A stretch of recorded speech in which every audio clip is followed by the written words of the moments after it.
Assalamualaikum Sobat YouTube, selamat datang kembali di channel ini. Di video kali ini saya akan menceritakan alur cerita film Iron Fist episode 4-5. Di episode ini menceritakan tentang proses ritual pemindahan Iron Fist yang dilakukan oleh Davos terhadap Danny. Dan setelah itu Davos mulai melakukan kejahatannya. Bagaimana ceritanya? Oke, langsung saja kita mulai.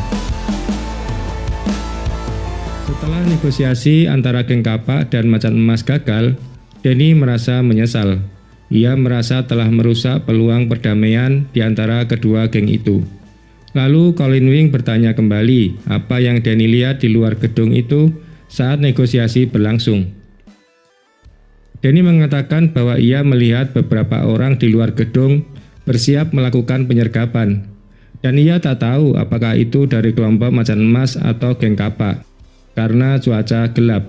Kemudian Danny dan Colin Wing pergi menuju ke kediaman Nyonya Seriang dengan harapan Nyonya Seriang mau bernegosiasi dengan Macan Emas untuk kedua kalinya.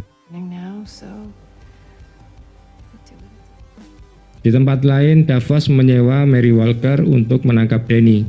Davos berencana untuk mengambil Iron Fist dari Danny. Dari sini juga diketahui ternyata Mary Walker mengalami gangguan disosiatif, yaitu memiliki kepribadian ganda. Kadang berubah menjadi Mary yang lembut, kadang berubah menjadi Walker yang keras. I've spent the last 60 days track The Crane Sisters. You go. Kembali ke Danny Rand. Setelah sampai di kediaman Nyonya Seriang, Danny dan Wing diizinkan masuk untuk menemui Nyonya Yang. Nyonya Yang menjelaskan bahwa setelah terjadi perkelahian dalam negosiasi itu, perseteruan antara geng Kapak dan Macan Emas semakin memanas, dan perang tidak bisa dihindari. Dan sekarang dermaga itu dikuasai oleh kelompok Macan Emas. Lebih lanjut lagi, Nyonya Yang menjelaskan bahwa suaminya tidak berada di Hong Kong, tetapi ia terkena stroke. Kemudian Danny pergi keluar ruangan. Di sana ia melihat pintu kamar yang hiking terbuka. Danny mulai menyelinap masuk ke dalam. Ia melihat yang hiking tergeletak di kamar tidurnya. Danny memperhatikan ada tanda bekas lebam di leher yang hiking. Ia mengenali tanda lebam itu sebagai teknik sakar iblis. Dan Davoslah yang menguasai teknik ini. Akhirnya Danny mengetahui bahwa Davoslah yang melakukannya dan menyebabkan yang hiking stroke. Kemudian Danny bertanya kepada yang hiking, kenapa Davos melakukan ini kepadanya. Yang hiking hanya menjawab dengan mengatakan Hankook 212. Sebelum Danny bertanya lebih lanjut, tiba-tiba kondisi yang hiking semakin memburuk. Lalu Nyonya Seriang datang dan ia mengusir Danny. Setelah keluar dari kediaman Nyonya Yang, Danny menjelaskan kepada Colin Wing bahwa Davoslah yang membuat yang hiking stroke. Tiba-tiba mereka kedatangan temannya bernama Misty Knight, seorang anggota polisi New York. Misty ingin mengajaknya berbicara. Lalu mereka menuju ke Chikara Dojo. Setelah berada di Chikara Dojo, Danny menanyakan apa yang Misty ingin bicarakan. Misty mulai menceritakan bahwa saat negosiasi berlangsung, ada seorang polisi bernama Donnie Cheng berhasil menyusup dan menyamar menjadi anggota Macan Emas. Polisi tersebut berada di sana, berusaha menyergap dua kelompok geng Triad tersebut. Jika Danny tidak menggagalkan negosiasi itu, maka para pemimpin Triad itu mungkin sudah tertangkap. Dan orang-orang yang Danny lihat di luar gedung itu adalah anggota polisi yang sedang mempersiapkan penyergapan. Misty menyarankan Danny untuk menjauhi geng tersebut dan tidak main hakim sendiri. Biarlah petugas polisi yang menanganinya. Danny pun mengerti, akan tetapi ada hal yang lebih besar lagi, yaitu semenjak Davos kembali ke New York, ia bersikap aneh. Danny ingin menyelidiki bagaimana Davos terlibat, hingga membuat yang hiking mengalami stroke. Misty bertanya mengapa Davos menyakiti yang hiking dan bisnisnya. Danny menjawab bahwa yang hiking hanya mengatakan Hankook 212. Lalu Misty menerjemahkan, Hankook adalah sebuah perusahaan pengiriman maritim terbesar di dunia dan 212 adalah nomor unit atau nomor kapal pengiriman. Danny menyimpulkan bahwa Davos telah berbisnis dengan yang hiking. Davos memesan barang melalui dermaga yang dikelola Yang Hiking dengan nomor pengiriman Hankook 212. Setelah mengetahui maksud Hankook 212, Danny segera menuju dermaga. Namun Misty mencegahnya, memintanya untuk menjauhi Davos. Namun diam-diam Danny pergi menuju dermaga untuk mencari Davos. Sebelum Danny sampai di dermaga, ternyata Davos lebih dulu telah sampai di sana. Setelah menghabisi beberapa anggota Macan Emas, Davos pun akhirnya menemukan peti kemas pesanannya dengan nomor pengiriman Hankook 212. Davos mulai membuka peti itu. Ternyata Davos memesan jasad Iron Fist. Lalu Davos mengambil topeng Iron Fist tersebut dan memotong kulit jasad itu di bagian dada yang bertanda naga Solu.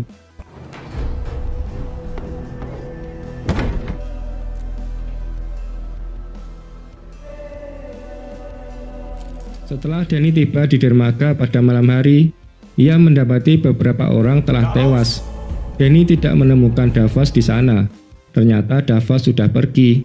Danny memasuki peti kemas itu dan ia melihat jasad Iron Fist yang mana telah terpotong bagian dadanya. Tak lama kemudian Misty dan Colin Wing menyusul Danny ke dermaga. Sempat terjadi perdebatan singkat di antara mereka. Lalu Colin Wing menyuruh Danny untuk pergi. Danny pun pergi mengejar Davos hingga tiba di sebuah stasiun kereta api.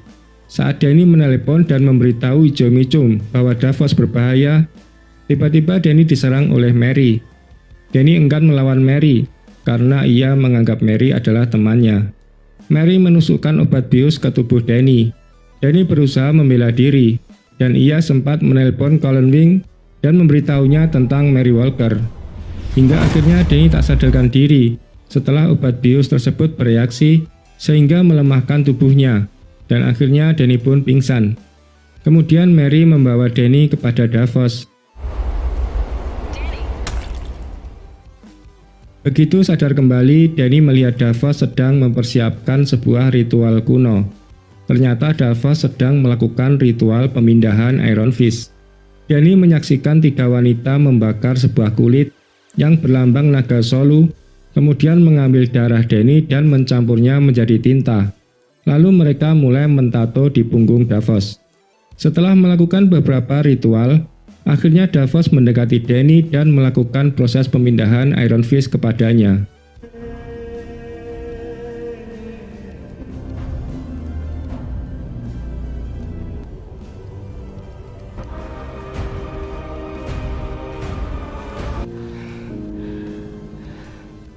Setelah berhasil mengambil Iron Fist dari Danny, Davos pun menguji coba Iron Fist-nya dengan meninju sebuah dinding tembok. Dinding tembok itu pun hancur lebur di tinjunya. Ia merasa senang sekali telah berhasil mendapatkan Iron Fist itu. Kemudian ia mulai melakukan kejahatan. Ia menghabisi beberapa anggota Macan Emas yang sedang meminta uang keamanan kepada seseorang. Davos bertanya kepada orang tersebut, di mana ia bisa menemukan lokasi para geng triad itu. Orang tersebut memberitahunya bahwa kelompok Macan Emas saat ini sedang berada di sebuah klub malam. Lalu orang itu bertanya siapakah dirinya. Kemudian Davos pergi mendatangi klub malam itu, sambil mengatakan bahwa ia adalah The Immortal Iron Fist. The Immortal Iron Fist. Setelah sampai di klub malam, Davos mulai mengajar satu persatu bodyguard yang ada di sana. Hingga akhirnya ia berhadapan dengan ketua Macan Emas yaitu Mr. Ho. Davos mengatakan kepada Mr. Ho bahwa perang antara geng triad telah berakhir dan ia akan mengakhiri semuanya. Tiba-tiba beberapa anggota Macan Emas menyerangnya, akan tetapi dengan mudah Davos menghabisinya. Hingga akhirnya Davos pun meninju Mr. Ho dengan tinju Iron Fist-nya yang membuat Mr. Ho terpental jauh menghantam dinding. Kemudian seorang anggota Macan Emas bernama Chen Wu memohon kepada Davos untuk tidak membunuhnya. Ia bersedia untuk membantu Davos. Ia mengatakan kepada Davos bahwa ia mengetahui semua lokasi para geng triad itu. Dan ia bersedia mengantar dan menemukan semua para geng triad yang ada di kota ini. Sedangkan kondisi Danny setelah ritual itu mulai memburuk. Atas perintah Davos, Mary Walker membawa Danny ke sebuah kursi taman di bawah jembatan. Mary Walker merekamnya sambil menyuntikkan sebuah obat yang membuat Danny tersadar kembali. Dan Mary pun pergi meninggalkan Danny sendirian. Danny terlihat bingung ia berada di mana. Dalam keadaan terluka parah, ia mulai mencari jalan pulang. Hingga akhirnya Danny ditemukan oleh sekelompok anak-anak berandalan, yaitu kelompok geng Rhino. Dan Danny dibawa ke markas mereka. Mereka berencana menyerahkan Danny ke geng Macan Emas agar mendapatkan uang.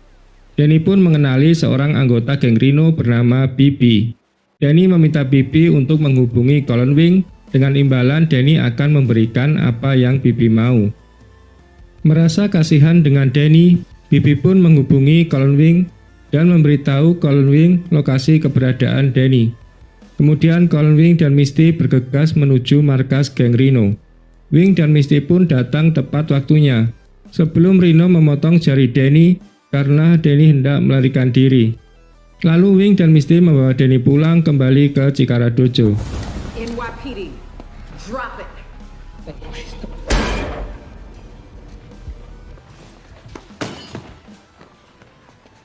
You're not looking so good, friend. Kemudian Wat Micho meminta bantuan temannya bernama Bethany untuk merawat luka Danny. Akhirnya Bethany berhasil mengobati luka Danny dan menstabilkan kondisinya.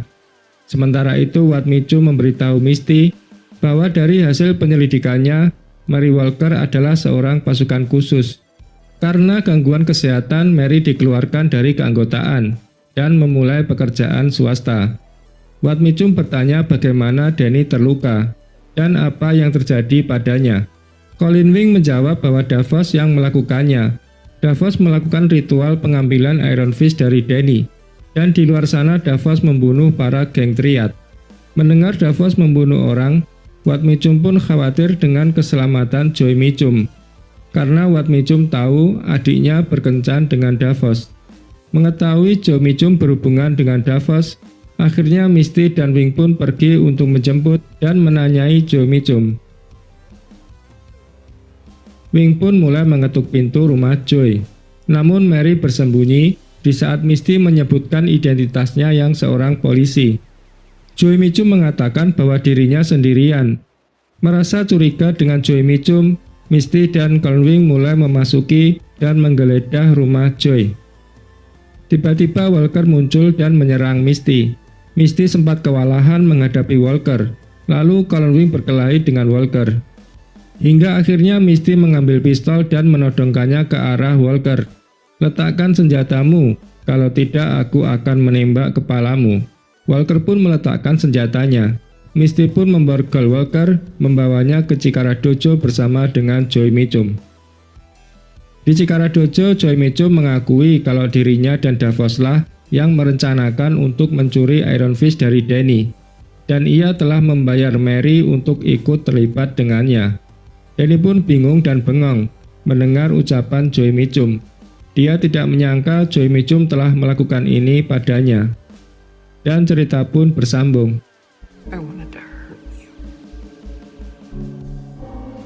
Oke, sekian alur cerita dari saya. Nantikan kelanjutan alur cerita Iron Fist episode selanjutnya di channel ini. Sampai jumpa.